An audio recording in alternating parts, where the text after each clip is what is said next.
Le 3 décembre est la journée internationale du handicap selon l'ONU. Et à cette occasion, la direction du centre commercial Vélizy 2, le maire de la ville et plusieurs associations se sont réunies pour la création d'un comité d'inclusion sociale. C'est un projet qui a été lancé il y a à peu près 1 an et qui a démarré par la rencontre avec les 4 associations qui couvraient les 4 grandes familles de handicap.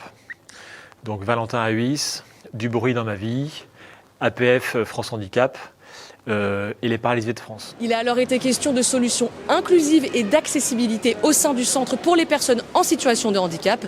3 points ont été abordés cet après-midi.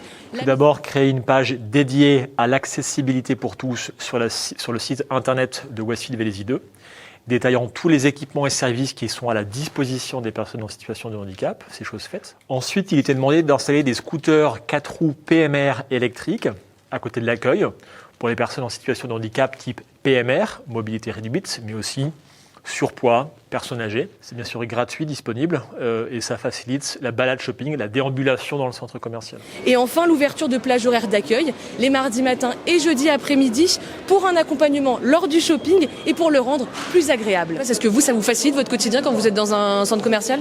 Alors, je ne vais pas vous parler de la facilitation de mon quotidien, mais je vais vous dire que je viens de faire une campagne électorale dans ma commune, et en fait, on s'aperçoit que le handicap, c'est quelque chose qui ne fait pas voter les gens. D'accord ? C'est quelque chose qui fait peur. Donc c'est pour cette raison que nous, à l'APF, on parle d'accessibilité et de qualité d'usage pour tous. 10% de la population est en situation de difficulté de déambulation ou de handicap. Moi, ce que j'aimerais, c'est que tous nos commerçants dans nos villes puissent s'affranchir de cette problématique, en fait, qui est l'accueil des personnes en difficulté de déambulation ou de handicap. Moi, mon rêve, c'est qu'à un moment, dans l'espace public et même privé, on ne se pose plus la question et que tout le monde vive son quotidien en fonction de ses difficultés passagères ou plus lourdes, en fait, sans se poser de questions et sans le regard de l'autre. Donc là, je trouve que c'était un bon accompagnement d'associer toutes les associations qui sont préoccupés et qui essayent d'accompagner en fait différentes personnes en situation de handicap. Plus on sera d'acteurs, plus ça sera facile pour tout le monde. Et puis là, c'est en plus un effet miroir qui peut donner des idées à d'autres. Et il y a des grands groupes qui sont représentés au niveau des enseignes de Vélizy 2 et qui pourront ensuite démultiplier leurs efforts sur d'autres villes que Vélizy.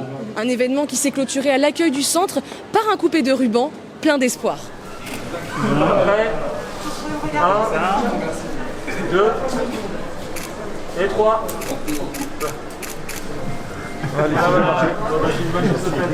Pour ceux qui sont atteints de handicap mental, la difficulté, quand il y a beaucoup de monde, c'est 1, l'orientation, de ne pas avoir peur du monde, et 2, le regard de l'autre. Alors de prendre conscience de ces problèmes par ce comité d'inclusion sociale, je trouve ça une très très belle idée de ce centre commercial de Vélizy 2. Est-ce que ça vous donne de l'espoir ? Même dans cette période difficile, de l'espoir, on en a toujours. Et moi qui vis avec ces gens un petit peu différents, je dis souvent qu'ils sont extraordinaires. Nous, on est ordinaires, les familles ordinaires, et eux, ils sont extraordinaires. Ils sortent de l'ordinaire, mais ils nous apportent tellement que c'est une richesse pour tous ceux qui savent les regarder comme des êtres humains.